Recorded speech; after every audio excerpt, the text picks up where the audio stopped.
Geek Insider presents Geek Speak with Matthew Harris and Meredith Laughlin. We cover entertainment, news, and tech with special guest appearances. So sit back and enjoy as we geek out together right now.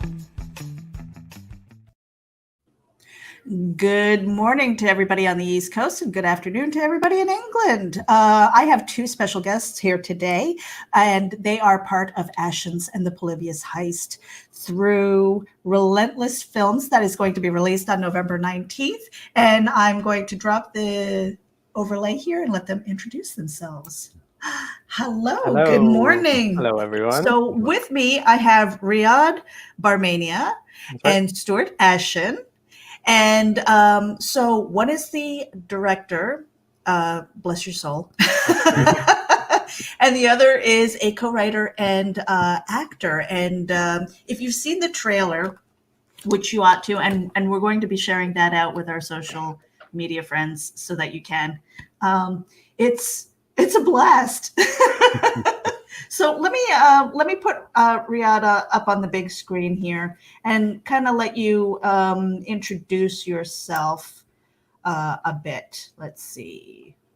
Oh, why isn't that doing that? It's not behaving. There we go. There we go. Hi. Hello. So my name's Riyad Barmania. I'm the co-writer, director, and producer of Ashens and the Polybius Heist. So I'm a filmmaker, originally born and based out of Canada, but I've been in the UK for a number of years. Stuart and I have been working together. I always say Stuart's a bit of my muse. We've been working together for what now, 7 or 8 years now, and we've done. This is our second feature film together, this is actually a sequel to Ashens and the Quest for the Game Child, which was released in 2013. But we've done a lot of really fun projects. Other than that, we've done some. Well, I guess like web series, like one that we did originally, we got to know each other, was called The Proxy, sort of a science fiction 10-part web series, and we did some stuff with some other branded content. So yeah, no, Stuart is, for our sins, we're sort of best friends, but also we get to make really fun films that we love to make as well. I definitely want to hear more about that, but we're going to put Stuart up on the big screen here. Go ahead and introduce yourself and let people know what you do, who you are. Okay, I'm Stuart Ashen, known online as Ashens, so that confuses everybody because it's slightly differently spelled to my actual surname. Should have thought about that in the first place. Anyway, I mostly do stuff on YouTube from back in the day. 15 years ago, I started the channel, and we've been laughing at poor quality products on an old brown sofa ever since. And yeah, as Riyad says, about 8 years ago, we met up, we worked on a web series together, and yeah, we've been producing feature films now. Yes, it's our second film over 7 years, isn't it? Wow.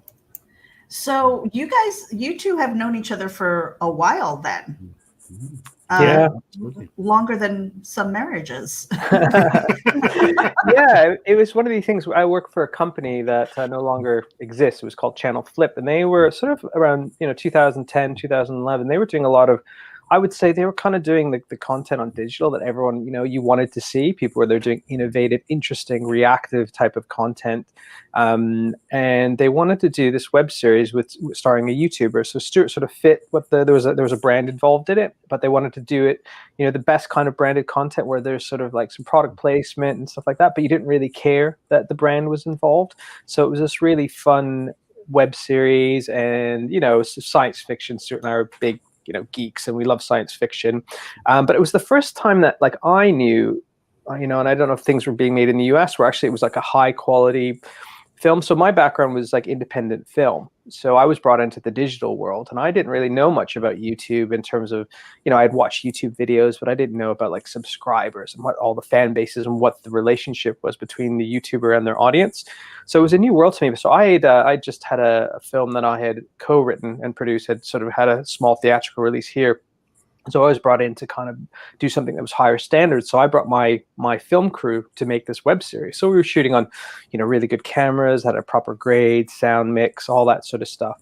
And it did really well. But also, like, it was the start of our friendship. We just we hit it off, because also, and Stuart probably knows, at the time, there's like, here's this guy who's going to be your lead actor in your series. I was like, okay, can he act? But it's kind of like, okay, let's see what happens. But he could act, which was lucky for all of us.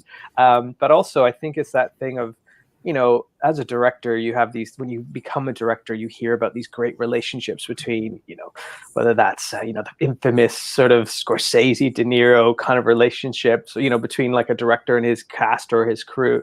And Stuart and I just hit it off really well. And I think that's the thing why we still work really well together, because I think there's a trust between us. And then he was willing to because when we do comedy in particular, even in the sci-fi series, it's like, sometimes you have to make yourself a little bit of it seems, it must feel like a little bit foolish, but Stuart trusted me to know, like, it's for the best story. I'm not doing it just to make him look silly. And I think that's been really important why we've continued to, where we've made these 2 feature films. And I've put Stuart in some situations where I know he's not happy, but he definitely will still go through with it, because he trusts me. And I think, like, I trust him as well too. So I think that's why our relationship has lasted. And it's, getting this recent film made hasn't been easy. There's been lots of, literal tears, a lot of sweat, not so much blood, but, so it's important that at the end of the day, if we're sort of frustrated about life or the film or whatever, that you still have that friendship underneath it to keep you going. Because, we've had some very difficult times to get this recent film made. Mm-hmm. And Stuart, so, like, what might some of those uncomfortable situations be? Well, when you're shooting a film, it's one of those things where you'll say things and do things that obviously you would not do in real life. But for me, it's often the weird dressing up. It's something my existing audience is always amused with, because traditionally I would wear traditionally I'm not seen that often on the internet, actually, visibly, but when I am, I'd always wear like a black suit with a red tie, nice sort of basic formal stuff. So they really love it if I'm dressed up in something very, very odd. So we tend to play into that slightly in at least one scene in every film, I think is fair to say. So I know in the first film, we dressed him up as a goth from the 1990s. And Stuart, I remember on the day before, was like, surely we can do this another way. I was like, nope, this is the way you have to do it. But to his credit, I remember, because I remember they put the eyeliner underneath your eye, which was very uncomfortable. But on the day, to his credit, he fully bought into it. His whole body language changed. He was sort of holding his shirt a certain way. And then the most recent film, it's probably, we go to a comic book convention, and Stuart's got a great wig and costume on. So, but again, he just becomes that character. So now, that was Ashens and the Quest for the Game Child, yes? Yeah, the first one, yeah. Yeah. Yes. Okay, so I guess the next question, because I'm kind of getting ahead of myself here, is will there be another one after this? We hope so. Yeah. We hope so. I think it's every filmmaker's dream to do a trilogy. Stuart and I grew up with obviously Star Wars, and then later Lord of the Rings, it's the dream kind of, and we hope, a lot of this depends on how things go in terms of sales, but I feel like we will at some point. It's just a matter of when. I think there's enough goodwill there to make it. Yeah, but you would hope we would. So So now I am a child of the 70s and 80s, so there were a lot of little Easter eggs and things that were very familiar to me as I was watching this. So I did get to see a preview, and I was laughing through the entire thing. You guys have an amazing cast. What was it like to find them and work all together? I guess I'll start, Stuart. For me, it was interesting. It was the first time I've worked with such a big ensemble cast, and like the challenges that caused. Sometimes there's a positive. There's like, the good thing is, like, actually everyone really got along. Like, a lot of the main cast, for the most part, are people that Stuart and I have worked with in different projects over the last 5 or 6 years. And to be honest, for most of them, the roles were more or less written with them in mind. And I felt it was really important. Like, one of the things for me as the director is to make sure that, that the cast and crew get along. I find that's really important to me. Like, obviously you're there to work and you want people who are talented, but I feel like it's a low budget film, and I feel like if people are coming to a low budget film, working long hours, and they're not having a good time, I just don't think you get the most out of them. So, like in terms of the crew as well, it's people I've been working with for the last, like actually Stuart and I have been working for the last 7 or 8 years, so we know them really well. So on the set the first day there was already a shorthand, but also with the cast, a lot of them knew each other, were familiar with each other, so that made it much easier to work with them. And then for me, it was about allowing them the space to kind of become this little crew. And there is this great thing I think that went up on Twitter feed where they're all singing a John Bon Jovi song together, and that just kind of happened. And it's weird because there were some times when we needed to get on with things, and I would say to my first AD, just let them play and let them have a little fun, because it was really quite natural. So in terms of comedy performers, they're all really great comedy performers, but also like, you know, comedy's difficult, like really difficult. You have to be a good actor first and foremost, and then the timing with comedy that comes. And it's always that thing about getting the performance you need, but then giving them enough space to kind of have fun with that as well. But also the time restraints we have, like we shot in 21 days, like 94 minutes, you know, that's a lot. We were doing, you know, some big films are doing 2 or 3 pages a day. We're doing like, you know, 7 or 8, sometimes 10 pages a day. So it's crazy. So, but it's also about finding enough space to do that. So, I mean, I really enjoyed it, because it was just like, again, you start with working with your friends who are all really talented and are committed, and then they're actually really, really funny and hilarious. So I found it really interesting. But I don't know, sir, how did you find it working with the ensemble this time? It was very different from the first film. Yeah, absolutely. Yeah, it's far more focused on sort of the main character of the first film, whereas Riyad says we've now got this more sort of ensemble group, and I really loved it. It had that kind of almost Avengers Assemble vibe, where we got together as many of our really good people as we could. I really like working with stand-up comedians as well, of which we have several in this, because obviously they have good comic timing, which helps this kind of thing. Obviously they also tend to be very friendly, which is nice offset, but most importantly they will always throw themselves into it. I've never worked with a stand-up comedian who's been a bit sort of, oh, how do I act this or anything. They're always in the zone and on it, and of course nearly always exceptionally good improvisers as well, so that's nice that they have a little bit to work around with that as well. I found it more enjoyable than the first one, I think, because I did enjoy the big ensemble group. That adds something to the experience for me. Yeah, it's interesting that point you're saying on the stand-up comedians, that you just actually said that. It's true. Like, I haven't really thought of it that way, because it's like part of this acting is being brave, you know, and not being shy or embarrassed about it. But I guess if you're a stand-up comedian in front of 100 people that could potentially turn on you, they have that kind of courage that you need. It's interesting. I never thought of it that way, but it's definitely there. I think it's so important when you're acting. You've got to throw yourself into it, even if you're not sure, or you think, oh, I'm not sure about this bit. No, you must inhabit the character, and you must do it, because if not, you will end up with a stilted performance, and you will end up having something to be embarrassed about afterwards. You know, it's the old line, isn't it? Oh, you can't be embarrassed unless you let yourself be embarrassed. I don't think that's true emotionally, really. It depends who you're with, but there's an element of truth when you're acting, I think. You know, having seen it, I was actually, I didn't know what to expect, but knowing that you did have some comedians on there, usually they are very brave, because they will throw everything on the line. And, you know, a lot of times there are people who, in whatever creative process, if they're either not going to do it or they throw themselves all in, but if they go halfway, then it turns into shit. Excuse the language, but you know, it really does. It's just like, okay, where's your passion here? You know, I'm not feeling it. And in this, you felt every emotion. You were excited. You know, I mean, and I have to say, the embracing of inappropriate lawnmower. Yes. What in the world now, Ash? I keep calling you Ashen. Stuart. You are the co-writer of this. What in the world is up with the lawnmowers? Where did that come from? I can't take credit for the lawnmowers. That is from Riyad, and I believe is partially based on a true story. Yeah. So not the seduction, but before I went into film, I was actually like a suited and booted office man. I was a project manager for about 9 years, and in one of the jobs I had, there was someone I was working with, another department, sort of chatting, and then he just sort of said, "Oh yeah, I'm a lawnmower collector." I sort of did a lawnmower collector. But he lives somewhere with a big, huge garden, backyard, and he said, "Yeah, so I've been collecting mainly historic lawnmowers since I was about 20. He was probably about 40 something, and he had something like 80 to 100 lawnmowers in this big back garage shed." And it just stuck with me in my head that I just, and you have to love people's passion for things, but it's like quite a unique passion for things.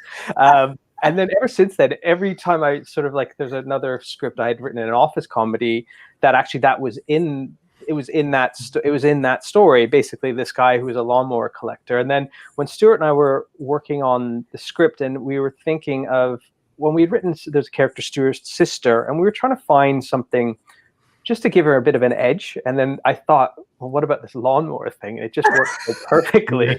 And then it was like this whole, I don't want to ruin it for anybody who hasn't seen it, but sort of the fetishism of making it a bit of a fetish for them. And then, to that point about that, there's a scene, without ruining it for everybody, where Jared Christmas and Joanna O'Connor in this amazing scene. If you want to show people who are brave and not shy about being embarrassed, like those two. And I think that why it's so good is because they both committed, and they're like, you know what, I'm just gonna go for it, and they both did. And I remember we did at the end of week 2, we did a little cut together, to pick up the crew and the cast a little bit. And I told them, like, we're going to show that scene in front of everybody, and they did. You could see they were both beat red, but they were laughing. So, but yeah, it's just, I don't know. It's one of those things that it's so ridiculous and fun. It kind of worked out. And then when we actually wrote the script, I remember Stuart read that part that I had written. So our writing process was like, I'd write some, and then we'd go back and forth. And then Stuart had read that bit for the first time. He said, "Whatever happens, don't change a line of that script." So I watched that scene, and it still makes me feel slightly embarrassed, but also makes me laugh out loud. Well, that was exactly, as a viewer, I sat there, I was laughing my ass off, and I was like, oh, and I felt a little bit uncomfortable. I was just like, that's just not right. When we were so desperately looking for this sort of hook for the character to, give the character a bit of interest, and then suddenly Riyad said, "What about the lawnmowers?" That would sort of, I think we discussed briefly before in different contexts, hadn't we? It was like, what if we push that? It's like, oh my God, we've found it. It was like the clouds parted and a lawnmower came down and gave us all we needed there. But yeah, my main memory of that after we'd sort of got the script down was, whoever now we audition to play this role is going to have to do that scene in the audition, which obviously happened. Because if they can't commit to that, this scene is not going to work. Yeah, and I remember doing the auditions with with both the actors and the actresses, and I felt so embarrassed. I'm like, so you've read the scene? I'm like, you've read the scene, right? You've read the scene, and you're comfortable with doing the scene. Because we are going to be filming this, and probably lots of people are going to see this, and they're like, "Yes, this is fine." But when I was reading off of them, and I was so embarrassed. But we suffer for our art, so I think again, back to that thing of being brave, and then I guess the thing is for both of them on the day, they're both being brave, so it gives them a confidence to just kind of go for it. So I'm hoping that'll be something that people remember from the film. Oh my goodness. So now, okay, so you filmed during this whole pandemic? No, so actually it was last year. We filmed last year. We finished during the pandemic. So we actually filmed last April, but then everything was sort of delayed because of that. So we were pretty much done more or less by the end of the year, beginning of the year. We were in the post sound. So we had actually planned to release, we were originally hoping before Christmas last year, but we had some financing stuff that we need, that money didn't come in, like so many films. And then we were on target for around January or February. But then obviously stuff started happening there, and I actually recorded a few sessions. We had some ADR sessions lined up, and then we went into lockdown, and then everything got put on hold, and then every life got put on hold. And then after about 2 months of nothing happening, 2 or 3 months of nothing happening, I was like, we need to figure out to finish this film because we need to get it out, right? So we were able to do some remotely, a lot of like the stuff we're doing now. So did the ADR sessions remotely. The post sound team were people who they hadn't been confirmed until sort of we were struggling to get availability for them, but weirdly, so my sound mixer and his sound team were so busy, so they're like, oh, not till July. But then the pandemic happened, and then their work had dried up. So it was great for obviously pandemic is terrible, but it opened up this team, and I had to do the sound mix remotely. So like this over headphones, which is not ideal. But I'd worked with the team before, so they did the first film, The Game Child. So we had quite a shorthand, and they understood the humor. And then there was other things like some visual effects bits and other bits that needed to be graded that we all did remotely. But again, it was like a lot of the team I've been working with for years. So we were able to get it done to the standard I'd hoped for. It was a little bit harder, but if it wasn't, I think if I was working with new people, I just don't think I'd end up being happy with it. But yeah, so we've been struggling to get it all done, and then it was done. It just took us a while to getting it up on the platforms. Surprisingly, takes a really long time for quality control. It was about 3 months. So I mean, the film was finished a few months ago, and there's legal checks. But yeah, so it's taken all this time to do it. But yeah, we got there in the end, really. But yeah, it's we would have hoped to release earlier in the year, but circumstances are. So we just kept our head down and keep going. Yeah. So, for anybody who's tuning in right now, it is Ashens and the Polybius Heist, and this is going to be available on demand through a bunch, Amazon, YouTube, Apple TV, Vimeo on demand, and Google Play, November 19th, 2020. Yeah. Make sure that you guys tune into that and give these guys some love on their social media. We'll have that up on Geek Insider as well, all the links, so that you can creepy stalk them to your heart's desire. Just don't peek in their windows. Now, Stuart, I read somewhere that that you made movies because nobody would hire you. Is that true? No, not really. And I never. What would they have hired me for? Don't really know the. No, we essentially made the first movie. It was off the back of the Proxy, the web series we did, and I realized like Riyad obviously directs feature films. That was became very apparent from this sort of manner and the way he was putting things together, and his crew was fantastically good as well. Were clearly a proper cinematic crew. So I think it was a party, wasn't it, Riyad? The Channel Flip sort of summer party.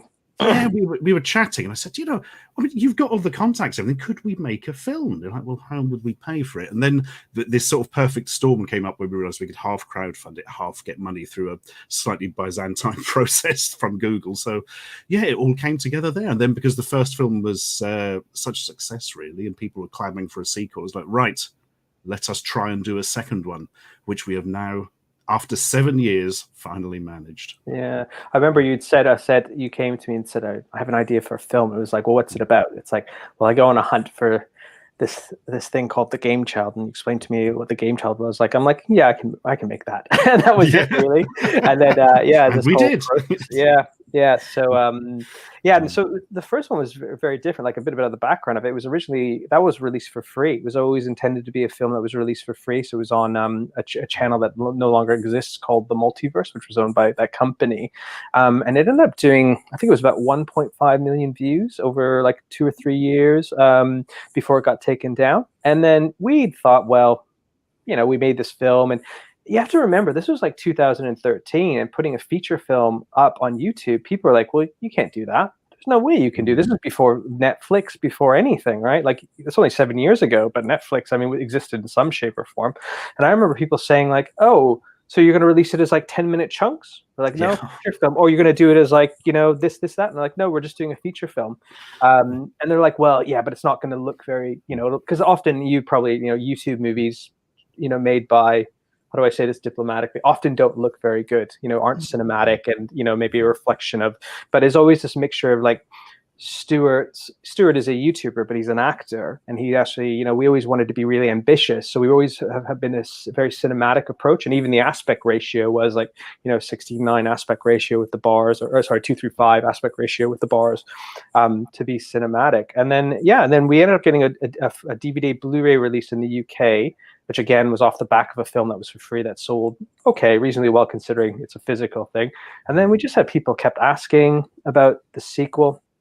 And then, you know, someone approached us about it, and yeah, so we almost actually made the film in 2016, but the financing fell through about 6 weeks before. And we'd actually hired crew and cast, so that was pretty gutting. And then it took Stuart and I years, because we didn't own all the rights, so it took us years to get the rights back, and then we're trying the financing. So yeah, 7 years is taking us that long. Just, you know, the first couple of years were like, well, it's sort of in your head, but it didn't become something until about 5 years ago. And then, you know, like so many small budget, like any film, struggling to get stuff made.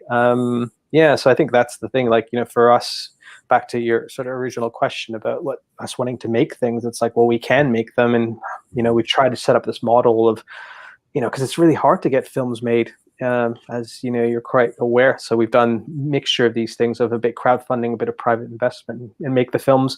Because I guess on that point, we don't feel like people are making films like this for, you know, this is like a proper cinematic film, but it's geeky and it's fun. We think it's really accessible to anybody, really. But we also think it's like we're making films for the, you know, we always say we're making it for the geeks out there, the Comic-Con audience, all that sort of stuff. So yeah. It definitely embraces the geek culture, because you know, with the kind of the Comic-Con scenes that you have in there, and just a lot of the gaming geek stuff, and some of the references from like 80s movies that I was able to pick up on. I'm probably have to watch it again just to find some more. They felt like Easter eggs, and again, I was laughing so hard, and I was just like, oh my God, that had to be purposeful, you know, just embracing all of the crazy, I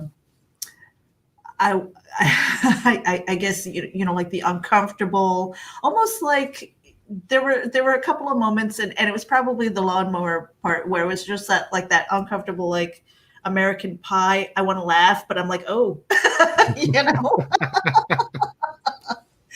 And so that was, I mean, it was really a blast, and I hope that people tune in to that.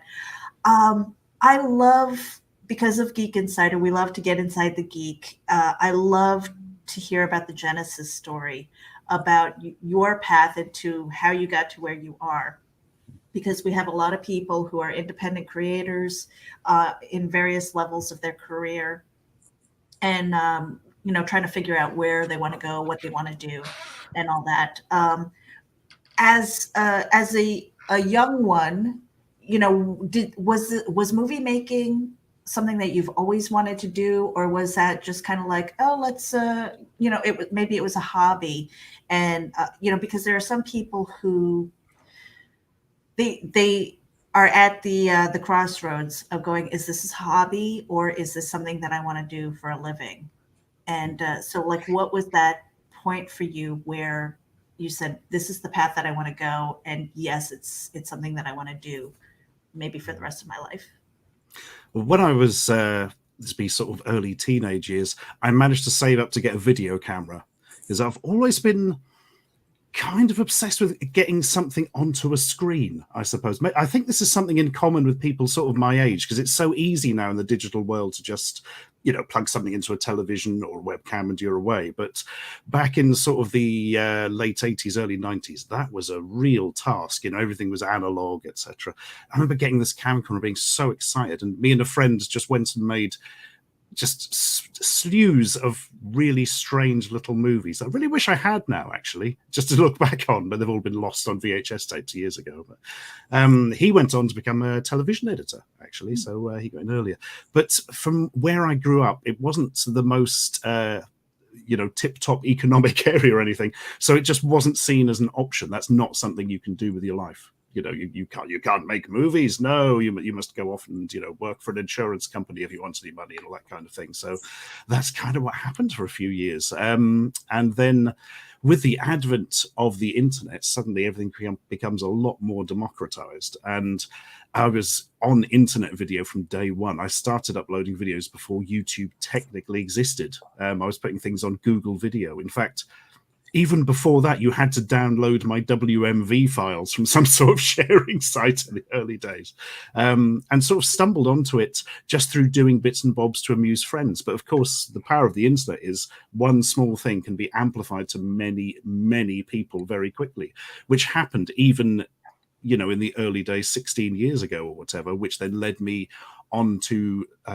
YouTube path, which then suddenly opened up this world of now I can I can take control of this. I don't need to be hired by other people to make something. I can make my own little bits and bobs, which is how all the product reviews and things on the Ashens channel then started and went on. And as time goes on and you build an audience, you realize you can make something that's an order of magnitude above what you normally do. I mean, I push that to the extreme because my general YouTube output is incredibly lo-fi. It's a pair of hands in front of a sofa with a camcorder.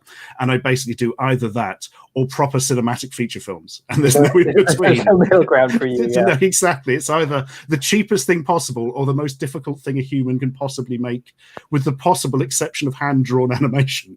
Oh, goodness. So, so this is something that you've always wanted to do as soon as you had a camera in your hand. Yeah, absolutely. Beforehand, even, because it took a long time to save up for that camcorder. They were very expensive back in the day. I still remember it. It took full-size VHS tapes, so it would basically destroy your shoulders and give you a hernia if you tried to move it from one room to another, let alone film things. It was terrifying trying to use it on the tripod because it was so heavy. Or even though it was a large tripod, you knock it in any direction and it's like save the camera. Those Riyad, weren't the days. Riyad, how about you? What was your genesis story? How did you get here? It's very different. So for me, I was, as a kid, my two brothers, and we were obsessed with movies. We're probably similar, kid growing up in the 80s and 90s, watching lots and lots of movies over and over and over again, being able to quote things. I was a big sort of Star Wars and John Hughes films, there's some that kind of thing. But I never really saw it as a path for me. Like my family, not that it was like, it was never encouraged. It just never came into their minds that you would do a creative job. It was sort of like you'd go to university and you'd get a job probably in an office somewhere and, live a reasonable life kind of thing. And I just never saw it as a possibility, anything creative. But I think I realized in my teen years, I was actually quite creative. I was always sort of trying to learn music and write songs and write short stories and that. But again, I never really saw that as a career. Went to university, experimented a little bit, playing some music and that sort of thing, and then sort of just continued on. Weirdly, I'd finished university. This is where I think where it started. Actually, I'd finished university. I was a couple degrees short, just a couple credits short of my degree. And there was something at my student union building that said, study in France, no French necessary, and you could get your credits for it. So I ended up I just did it. I don't know why. I think probably if I look back, there was something inside of me that was looking for something like on a very deep level, and it was an opportunity to go. So I went to study at this school in France just outside of Nice. And I think that was like the turning point in my life, because I actually took an art class because I had to take a couple courses to finish my degree, but then I could just take whatever. So I was like, let's just sign up for an art course. I mean, it's just crazy. I never took an art course in high school or anything. And I had this amazing art teacher named Agatha, who was just the most inspirational woman, just like I remember the art show, there's like 30 students and half had never done art. And I remember the art show at the end of the term, and you would think if everything would have been framed properly, you were in like a proper art gallery, but she just such a way of bringing out. And I think that was the first step. And, she's still so much part of me. And she passed away, unfortunately, a few years ago. But it just was like that confidence of drawing something. I remember I drew something that actually I still have. And I think like it's really good. I remember looking at it and doing that thing that we probably all do. Like, oh, this isn't very good. Like, oh, look at that. Like we all do this expectation of what good art is. And we get hammered with that all the time. And her just said, like, stop. She's just like, look at this. It's like, it's perfectly placed on the paper. Like you completely capture, it was like a still model, completely capture what this is. And it was like the first time in my life I could look at something that I created and go, yeah, that's okay. And it kind of started from there. And then I kept drawing, and that continued on. But again, it was always as an outside thing for me. And then later on, sort of, I moved to the UK, and I'd done some traveling. I moved to the UK, and I got this job as a project manager. And I thought, well, maybe I'll get a job within a creative industry. Like I'll be like the project manager, but not making the creative things. So, but then what had happened is a friend of mine in London had been laid off his job, and he was a film fanatic. We used to watch movies Friday, Saturday, Sunday, talking about it all the time. So that's always been a constant. Movies, obsessive about movies, reading movie magazines, that kind of thing. And then he went to film school in London, and I was like, well, maybe I'll just come out and help you on set, while I'm still have my job. And I remember the first day I went on set, student film, really small, no one knows what they're doing. And I just loved it. Day one, it was hard, but it was still like, creative, working with the actors, your camera people.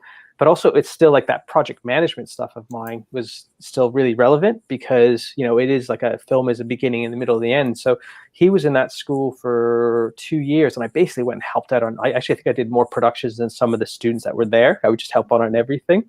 And then I got to the point where, I was like, what are you going to do? Like, is this going to be the hobby or is this going to be the career? And I said, I just had to go. So I applied to some film schools, and I got into one in Australia. And at the time, the pound was really strong, and I could basically pay for my 2-year course, like with what I was earning. So I went and did that in Australia about, 2005 it was. And then just continued from there. And then I just, afterwards, I've been sort of did some work in Australia, went back to Canada, and I moved back here to the UK, and it's just been plugging away at it since then. And I think the thing is, like, back to your point about what you say to people about, if you're sort of at that middle point, like it's completely valid to, this is what you do as a hobby, but for a career, like one thing I always say, the film industry is hard. Like it is really hard. I basically worked about 3 or 4 years without getting paid. I slept on sofas for about 2 years when I was in London. My mom was living here at the time, and I slept on her floor off and on for about 2 years just so I didn't have any kind of thing. So I'd say, like, if it is a really hard thing, but it is the best when it's all working. And now that it's sort of a career for me, when you're on set with the people who are your friends, and you're working really hard and it's really great, it's the best thing in the world. And I wouldn't change it, but it is really hard. And if you're not truly passionate about it and you don't truly love it, it's a very hard thing to keep sustained, because you have to be willing to sacrifice things. So yeah, so mine, it's been a very kind of meandering journey. Film has always been at the heart of it, but hopefully now this is what I do for the rest of my life, but you never know, right? So yeah. Now, if filmmaking and acting and writing wasn't working out, what's your kind of go-to? What's your backup plan? Do you have one? I mean, for me, obviously, YouTube is still sort of my main source of income, so that's my main thing. I think I would always be involved in some sort of digital video production in some fashion, because A, that's where all my skills and experience is, and B, I'm kind of still obsessed with it. Movies and online content and everything. I love it, and I don't think I could stop doing it now. Mm-hmm. Yeah, for me, I hope that I'm in a position now that I have enough experience that it'll always be sort of video production. I think the thing is, obviously, the dream for most filmmakers is to make features, but that's as we all know, is a very hard thing to do. I would hope that I'm always involved in some sort of digital production kind of thing. But the thing is also on the fallback, and I've had to do some of this work, and it's been really great to have it. But during lockdown, I've sort of been doing some of my old kind of business stuff that I used to do before, which is a bit in terms of the video world, but maybe not in terms of the creative side of things. It's more the business side of things. So that is the fallback if I need it. And it's been really great in terms of, we were locked down for 7 months, and there's nothing shooting. So as a filmmaker, what do you do? Like, nothing's being shot, and things are slowly coming back online. But I think we're in a very kind of precarious position, at least for another 6-7 months, before we can sort of be on set comfortably. I know some of my cast crew are working again, but unfortunately, the reality of where we are with the pandemic is you need a backup plan. But the film industry is, it's a really hard, back to that point, it's really hard. Like, you can have really successful films, and then 5 years later, you're sort of like, what are you doing, kind of thing. So I think I was fortunate that I always have that kind of thing to go back to. But to be honest, like what Stuart was saying, I think I'll always be making something. I I just love talking about this stuff as well too. I'm really passionate about it. And when I get an opportunity, I've done some teaching as well too, like at some sort of colleges and things like that. And I really enjoy teaching people. So like, if you get people who are excited and about being creative, I think that's like so much fun. So I think I'd always be open up to like some sort of teacher mentoring as well too of young films people. I think that's something something I would like to actually do. Even if the film career is going reasonably well, I think it's also, you get energy from that. You get older and it's easier for your energy to drop, but people are younger and passionate. And I think it's really important that you can look to younger people and like learn from them. I don't think I ever want to, that's a great thing. I think Stuart and I've talked about, you're always learning, which, and people are bringing different experiences. So I think that's something as well too. I would be interested in doing as well too, some sort of teaching. Mm. Now, Stuart, you said something about YouTube, and I know a lot of people, young people, even older people, who are like, "Oh, I got to get my YouTube channel up." Always chasing some kind of monetization as far as in order to get their creativity out. Now, you've been there from the beginning, so you have this experience and things like that, and it's kind of funny talking to creative people. It's like, when they're finally recognized as an overnight success, it's after 5-10 years of blood, sweat, and tears. So can you tell us a little bit about some advice for those who want to go out there and maybe build their channel, how they might do that, and what was your path like for that? For me, I mean, in the early days of YouTube, there was no monetization, but not only was there no monetization, there was no hint of there ever being monetization, because this is an entire industry that came up out of nowhere. So it's like, we can make these videos and put them online. Can you make money from it? Never even entered your head in the early days, because how would you? There's no adverts. This is the internet. That changed, to say the least. But to get going these days, let's be realistic, it's going to be a lot harder than it was in the early days, just because there's so much more content out there, and so many times more content is uploaded to YouTube every day than in the early days. I would dread to think of even the number. It's probably exponentially increased. So you need to start off, if you are starting off and trying to run it as a business, you will have to probably have it off the back of a business you've got elsewhere, probably another social media thing to push into it. If you want YouTube to be the main thing, you've got to go into it with a strong idea and a passion, and be willing to stick with it for a long time before it goes anywhere. That's the other thing. You've really got to stick at it. And it's difficult, because these days people go online and they think, I've only got 500 views or something on a video, whereas other people are getting hundreds of thousands, and I thought mine was better, and it's very demoralizing. I mean, when we got 500 views in the early days of YouTube, it was unbelievable, I used to write a website, MS, for something. I've always got to be doing something creative. And when I worked in an office just after leaving school, I had sort of websites and things just with written comedy, because that's all you could do. In the early days, the internet was text, basically. And you never really knew exactly how many people were reading it. I mean, you had your little web counter things, which weren't super accurate, and you think, this page has been watched by 35 people. That's really impressive. This one's gone up to 100, You have to realize that still 500 people is a lot of people. Imagine if that was a live show. Imagine you went to the Edinburgh Fringe with your live show and 500 people went in to watch your performance. You wouldn't be like, only 500 people. You'd be like, we had the biggest venue in Edinburgh full. It'd be absolutely amazing. You've just got to have the mindset of, you've still got a lot of people watching, even if the numbers seem relatively low compared to other people, and you've got to stick at it. And even then, of course, there's no guarantee of success, but you've got to find something that interests you. Don't do the old thing of, where's a gap in the market? Because if that gap in the market isn't something that you're very passionate about, the audience knows. The audience will always know. And I mean, there will always be, unfortunately, a sort of audience for the slightly more staid corporate stuff of, yes, this is what is popular now. Here is my version of what is popular. But that kind of stuff can be done by big companies effectively, and it's going to be difficult for you to do that personally. If you want to start something off your own back, you need to have a more personal connection with the audience, which is why to this day my videos are literally, here's somebody showing you something on an old brown sofa. because it's like it's your friend down the pub showing you something interesting, not here is the latest Apple keynote speech. Phew, look at this thing I bought from Poundland. No, that's not going to work. It's all about that sort of connection with the audience. And if you want to feel real, you've got to be real, which sounds awful catchphrase from something, but it is true.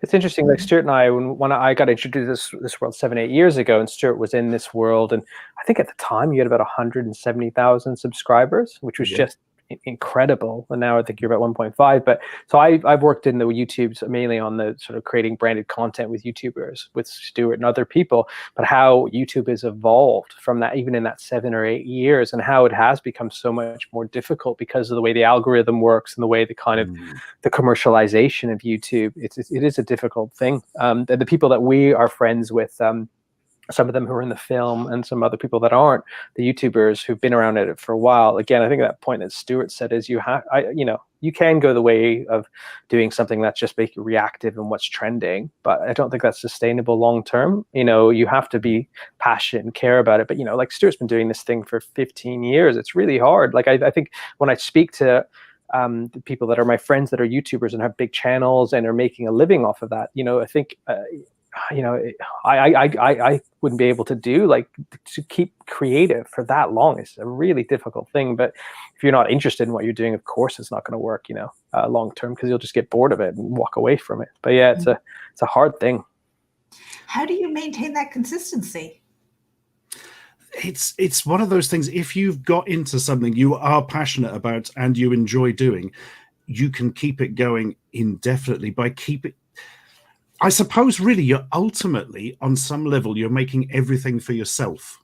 Not entirely. I mean, you've got to obviously, film it for an audience. It's no good if you just record it and keep it in your desk or something. But you've got to have that in mind of, am I going to enjoy this? And that's so important if you want to be doing something long term, because so many of the old YouTubers just kind of burned out. It was like, I don't know what to do anymore, and I don't know how to keep this going.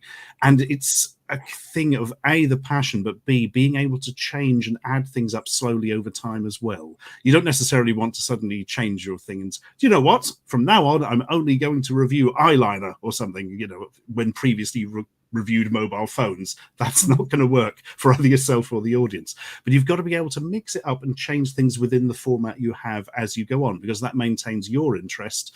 And you've still got to be interested in what you're doing, because the thing about YouTube and the personal connection with the audience, more than more traditional media, is if you're not really that interested in something, the audience knows. The audience knows straight away.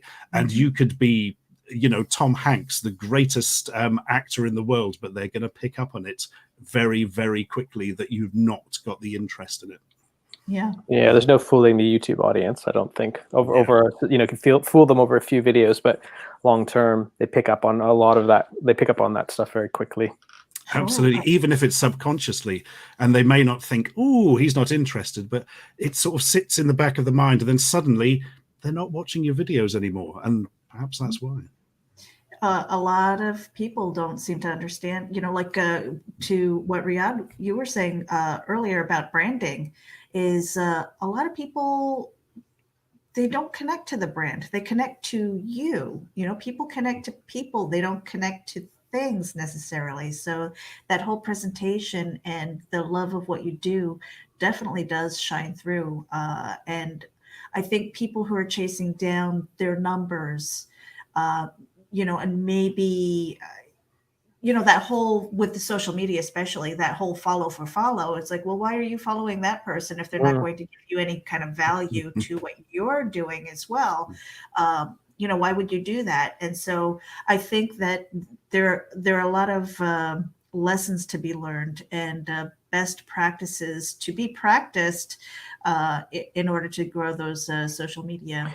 Yeah, I mean, it's interesting. We're getting into deep into the psychology of being a YouTuber, because I remember when the company we worked for, we had a network of YouTubers, and it was always about your numbers. Looking at your numbers as this external validation. So if you do a video and you get like 10,000 views less than you normally do, it's sort of like, what's going on? That sort of stuff. And I think a lot. They like me. Yeah. It's like it is this external validation, and I think long term, it's like from a personal personal perspective, an emotional kind of mental perspective, it's not sustainable. And the people that have kind of continued are, you're able to kind of be like, well, I'm going to do what I'm passionate about or what I enjoy, like Stuart and, Barry, who's in the film, and Dan, who plays Cube in the film, as well too. They're doing stuff that they love and they're passionate about. And if the videos don't do as well, they maybe need to look at that from, it is their business, it is what they're doing.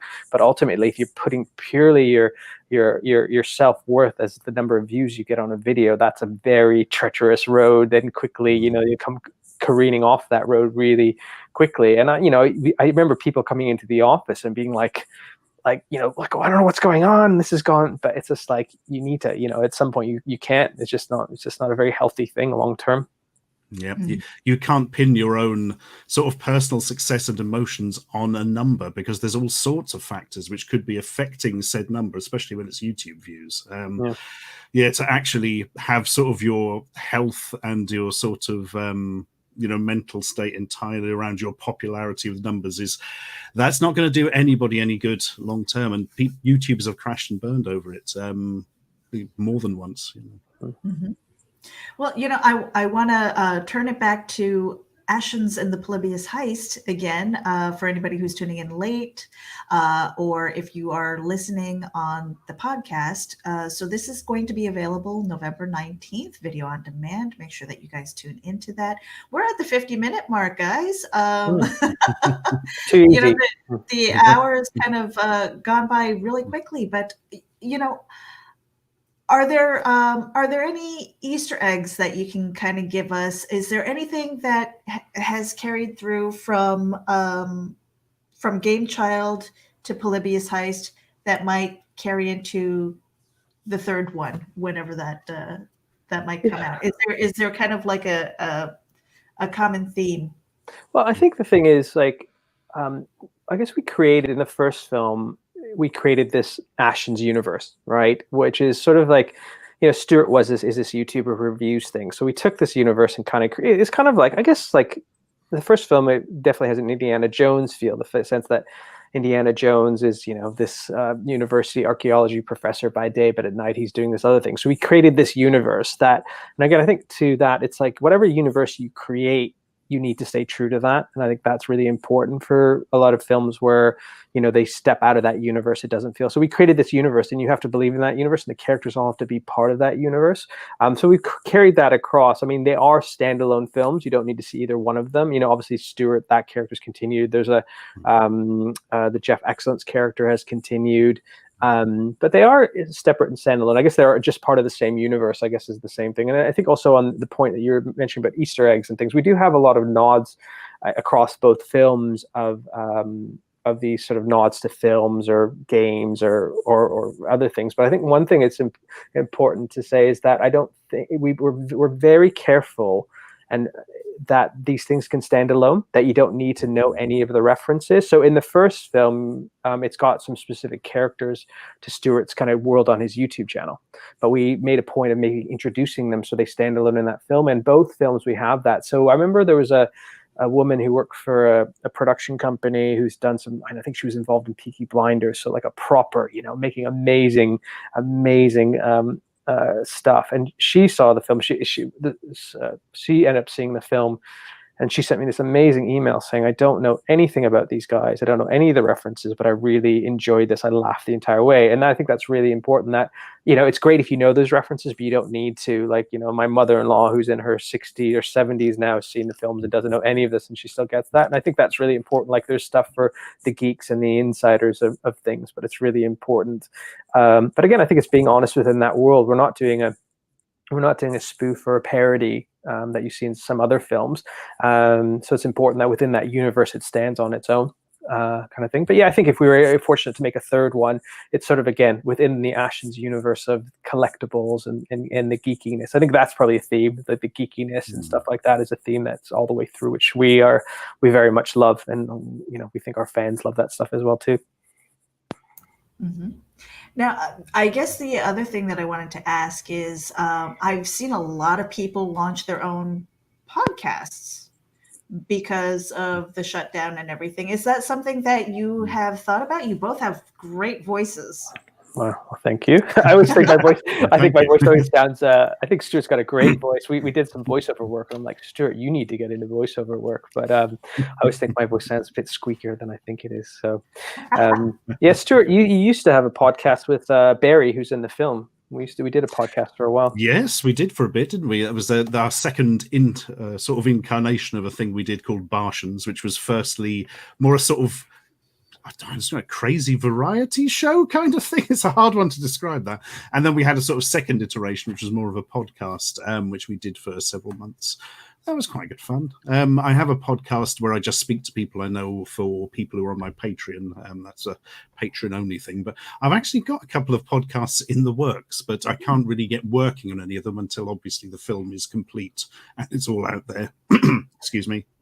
Yeah, you just haven't got the time to properly focus. But I've got quite a personal film-related one, and then a very odd comedy one I'm co-writing with somebody, and possibly a third one with somebody else based on a different film thing. But we'll see what happens next year. Yeah, one of the things before lockdown was actually speaking to our editor and producer, Linton Davies, who's been so instrumental in getting this film made, about doing a very simple podcast talking about movies, whether that's movies from the technical side of things to, like, you know, just picking a movie, picking our favorite movie. That's something I want to do, because I really enjoy these kind of just, you know, I don't know, because life's always so busy. When do you actually get down to say, I'm going to talk about a movie for an hour, right? Like, it's very rare that you get to do this. It actually sort of forces you to think about it. But I was thinking, from my perspective, I'd love to do something with my production designer, my costume designer, my DOP, get really into it, you know, talk about all the, how we work together, but also like how they approach things. Because I think people are into movies, into the geeky side of stuff. I think they find that really, I feel, you know, for me, I would just, again, I think it's back to the point, Stuart. I think I would just really enjoy that myself, and I think other people would as well too. So, yeah, it's just, I love, you know, I was saying earlier, I just love talking about this stuff. So I'm always happy and willing to do it. So, yeah. Well, I definitely appreciate you both taking the time to sit with us today and share your journey and talk about the movie, the process, just the creativity and the stick-to-itiveness of it. Because, you know, again, the 7-year process that you had alluded to earlier, that has outlasted some marriages, my first one included. So. Yeah, I definitely say we both have a stubborn streak, and actually the company name you mentioned earlier, Relentless Films, sort of came from that. We're like, we have to be relentless. Every time we get knocked back, we got to and we've had a lot of knockbacks the last sort of 3-4 years. It's just like, okay, let's feel sorry for ourselves for a little bit, dust ourselves up, and let's just keep going. And I don't know how many calls, Stuart, I've had of like, oh, so that hasn't worked out. Oh, they've said no. And we're just both like, oh, what do we do? And then one of us, that's why it's great to have a partnership, to be like, okay, and Stuart maybe he's got a bit more energy. Okay, well, let's just keep going. We'll try this now, try this. And then other times when Stuart's feeling a bit more down about it, I'll be like, okay, I'll do it. Let's do this. I'll send out this email. Let's get that going. So yeah, you definitely need to be stubborn to get stuff made. It's partially a sort of old school YouTube mindset for me as well, where you just do everything yourself. And if you don't make it happen, it's not going to happen. It's as simple as that. You know, I've never been really hired for a job or anything like that. I've never gone looking for work. It's all about things you make happen yourself, because that's the simplicity of YouTube at the end of the day, is you make the content, you put the content up there. And then when you want to make bigger things, you need to then be able to reach out to people, you know, and get somebody else who's an expert in something else. Hence Riyad, you know, who's the proper Bo film director, and bring things in from there. But you always maintain the whole, just got to keep going. Got to make things happen. Got to keep making things. Yeah, and I think it's worth saying that thing about just doing it ourselves. This has been a proper, like, in terms of getting it made and funding it and distributing it and finding the people. We really is like a proper independent film. And, you know, we've actually distributed ourselves onto all these platforms, and we spoke to distributors who were very interested. But, you know, the amount of money they were going to cost us for a small budget film, it's just like, gosh, Stuart and I haven't been paid to make this film, and you're going to make more than us, basically, kind of thing. So I think that's the thing. It's, you know, filmmaking is a hard thing, particularly if you're talking a lot of money. And sometimes, but, you know, sometimes we're, you know, pitching to companies to finance stuff. And I have a meeting have another meeting, do a deck, do some sales projections. Oh, can you do this, that? And I remember one point, like I think if I look at my computer, I've done something like 85 different versions of decks to send to people, something ridiculous like that. And I said, and then the thing that's really hard is you meet these people and you're emailing and calling them for like a month, and then people just disappear. They don't even say, oh, sorry, we're not interested. Like, that's even worse. Like, we had one company, which was great. They looked at it and said, yeah, it just doesn't fit with us. I'm like, well, thank you so much for telling us. But so it's like stuff like that. And then at some point you're like, let's just do it ourselves, because we could be here, literally could be here a few years down the road. And then you're trying to get on with things. So yeah, I think that point that Stuart said, I think, probably comes from where Stuart is like, you create your own product. You're your creator, distributor, marketing manager, PR person. You just do it yourself. And we've kind of extended that into the film. And some of the stuff we've looked at, like, oh, well, maybe get someone else involved. Yeah, then we just said we'll just do it ourselves because it's just quicker. This is my daughter, Elodie. Sorry. Yes. It's okay. It's live streaming. This happens. It's like the con experience. This is lockdown in a nutshell. Yep. Usually I have like my husband pacing by, or my dog, my dog's famous butt over here, because she's usually scratching in the back with the camera. So yes, my daughter. So the joys of working from home, right? Oh yeah, definitely. In a way, I felt like part of this hour was a clinic. I would love to invite you guys back to talk about it, because I kind of wanted to go into the crowdfunding aspect and how that whole process worked for you, because there are a lot of people who are struggling with that. But I am also aware that time is precious as well. Yeah. So I really do hope that I can invite you back and we can sit down and talk a little bit more about the movie, what you've got coming up, that whole crowdfunding process, kind of maybe in a way kind of be a bit of a clinic, as well as having some fun, because there are so many people out there who, because of the shutdown, they're scrambling, and the people who are really hustling, who are doing everything that they can to say, you know what, I'm going to make it. This thing isn't going to put me down, and keep creating. I don't understand the people who have put their pencils down and just say, I'm not going to do it right now. And then another group of people, more so, who have taken this opportunity to write so much more, take their phone out and just, make a movie with friends on Zoom or StreamYard, and web series and things like that. So people have really tapped into their creativity and kind of gotten past these challenges that we're seeing. And I just think that this is going to explode into something that's absolutely wonderful, as far as people who are creative and who can think on their feet and who can pivot. I think that's also important. There are a lot of people who just don't have the capacity to pivot well, and because they see this one thing and they're like, nope, that's it. It's all or nothing. It's like, sorry, just give me a second. That might be the end all be all of you. Yeah. You've got to be able. You can't just be laser focused on one thing. Absolutely, because of course things change, and that's pretty much what we're looking at now. As you absolutely correctly say, you have to be able to. I mean, a good example, actually, several of the stand-up comedians I know have moved on to Twitch and are doing things on Twitch, not video game things at all. A lot of them just sort of performing and chatting and things, and they have the skills to do that, and it's transferred very well for a lot of them. Yeah, some of the writers I know, like, the struggle is obviously people trying to find, just need to be making money during this time, which is really hard. But I know some writers who are just like, now is when am I going to have this time again to really sit down and write the stuff I really want to write, and then part of that process is actually then just understanding like actually how do I get it made. So some of those things, obviously Stuart and I, we've been able to crowdfund both of the films, and Stuart's done other stuff. He's actually written a couple books as well too that were partially crowdfunded as well. So I think it's that thing of like just using the time to be creative. But I think also with us, we're always in the back of our mind of when you're making something, which sometimes impacts the creative process, is like, how am I going to get it made? That's like something also like, I almost feel like I have two parts of my brain. That's the kind of creative, what am I going to make? But then also the business kind of project manager of like, because that's how you do. Because I think the thing earlier on in my career is like all these ideas, but then they just don't get made. But back to your point, it's like it's actually really easy to make stuff as well too now. So even if it is like doing it with your camera or whatever, it's just about making stuff. I think that's really important. The making of the making creates more creativity, I always feel like. Yes. And that's why we love these roundtables, to sit down, and it's like it inspires other people to hear those stories. Yeah, definitely. Mm-hmm.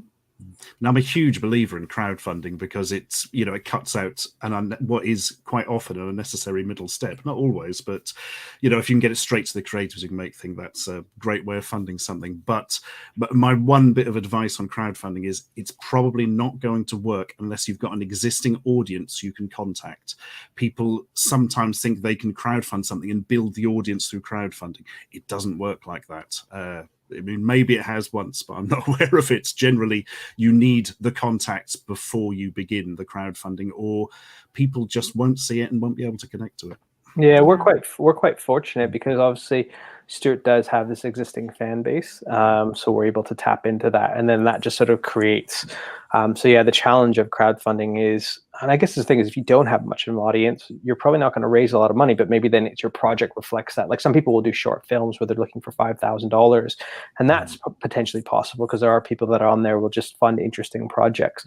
But the big numbers usually, I mean, there are things, I guess, in terms of games and stuff like that, board games and stuff like sometimes will appeal to people, but in terms of making films, it's a harder challenge to raise a big amount of money without an audience, which we're really fortunate we do have that audience to tap into. And we are always so thankful because without them, we've made 2 feature films. Without them, we would have 0 feature films. So we're so fortunate to have such an amazing fan base that just keeps supporting us and doing what we're doing, which is just, I mean, it's incredible. It makes you feel quite without sounding cheesy, it's just quite humbling, just to think like you want to make something, and then these whatever 4,000 people are like, yeah, I want to see you make it. Like, it's pretty amazing. I think that's pretty incredible.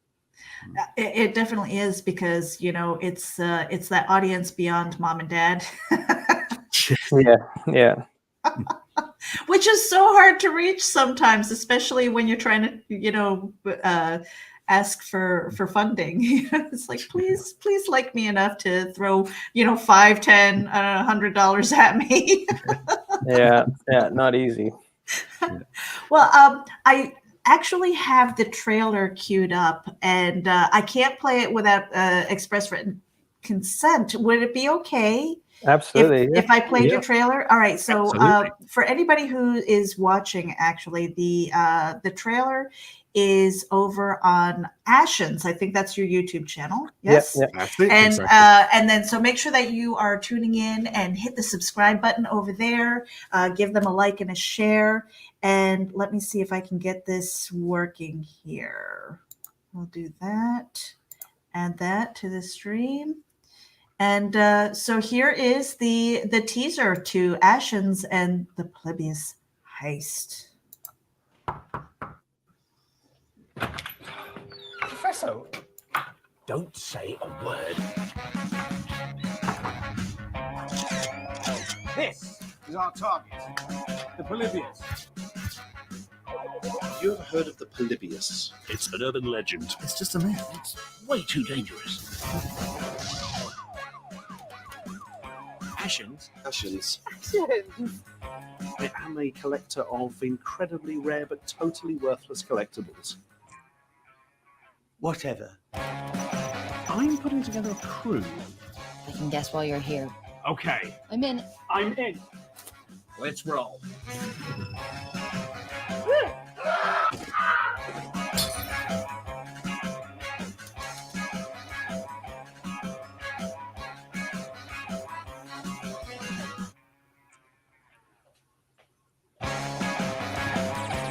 Ashens and the Polybius heist. Coming soon.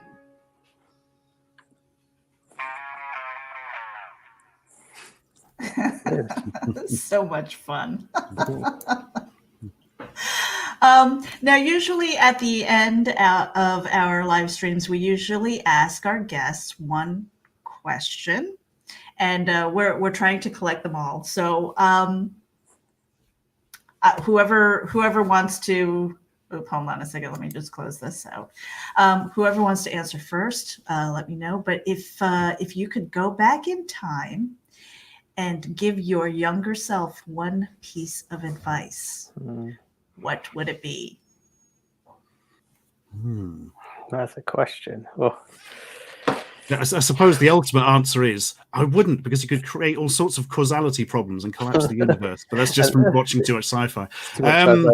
Yeah, do you know, as bizarre as it sounds, I think for me it would be do less academic work and play more video games, because that will actually be more useful to you in the future for your career, which is probably the most bizarre advice you could possibly give. And 12-year-olds rejoice right now. Right, yeah. I think that's very specific to me, that one.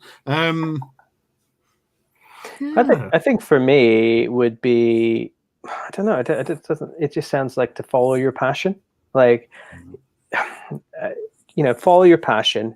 Don't worry, like the road's not always going to be the way you want it to be, because my journey's been, I'll go this way for a little while, and whoa, I'm going this direction now, and I'm going to go this direction and that way. And there's just like, if you keep following your passion and keep striving and keep trying, I think whenever you settle into, I think for me, it's if you're going to settle into what's easy, that does not necessarily make you happy, then you're not going to be happy. And for me, that's ultimately where I think I'm really happy, because I'm trying to do stuff that I really want to do and I'm passionate about and I fight for it. So I think I would say to my younger self, just keep following what you really want to do and what makes you happy. And then ultimately, hopefully, everything will align and you can make a living from it and you're really happy. And that's kind of like the best thing in the world. Because I think along the way, I've had so many self-doubts and questioning what I'm doing with my life and sleepless nights about the decisions I've made. And it's just like, well, just keep going, keep working, and it'll work out. I think that's what I would say to myself.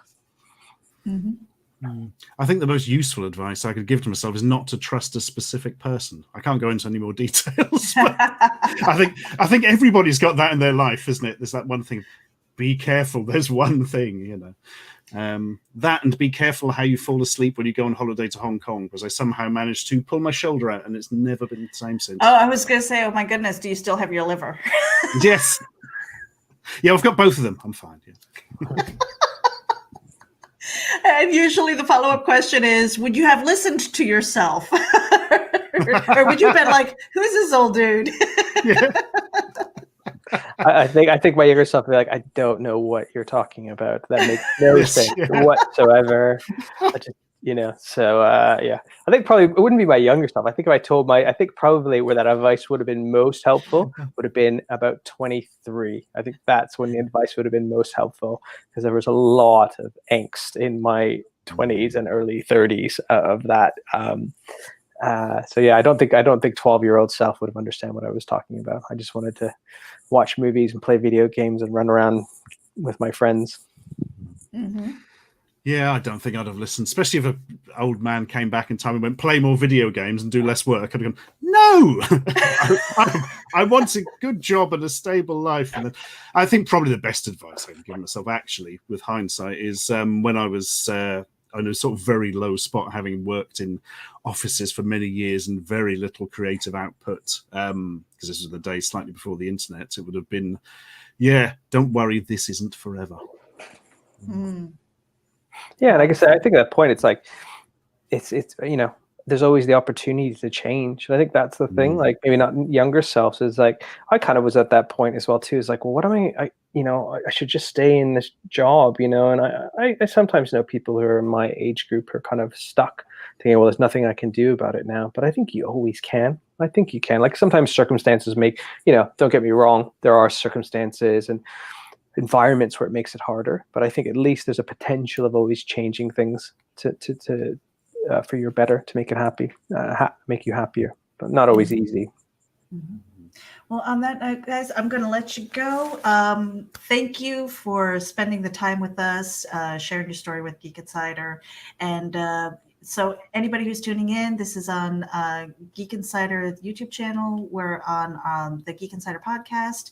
Make sure that you follow Ashens on his YouTube channel. Hit the like, subscribe, share it out with your friends. That's what we do here. We love to network and entertain and grow those channels. Riyad, where can people find you? Yeah, I'm on Twitter. I'm on Twitter usually. Stuart and I are often chatting, so I don't know what my Twitter handle is. Also, Riyad at Director. I think it is something like that. So that's where you can find me. All right, you're no good. You have to practice that a little bit more. Yeah. I think it's Riyad_Director. Director. It is. I Thank think. you, Stuart. Yeah, it is. It is it. Thank you for that, Stuart. We'll double check and we'll put that up on the website too. On that note, guys, thank you so much. I've got a little bit of an outro. I left my email in the private chat, great. so if Got you it. want to Thank stay you. in touch and stuff like that, we would love to have you back to it's hear great. about future projects and all that stuff. And on that note, you guys have a great weekend and geek out. Yeah, you too. Thank you Thank you so very much. It was much. really Yeah. great. Thank you. Thank you. Bye-bye. Cheers. Bye-bye.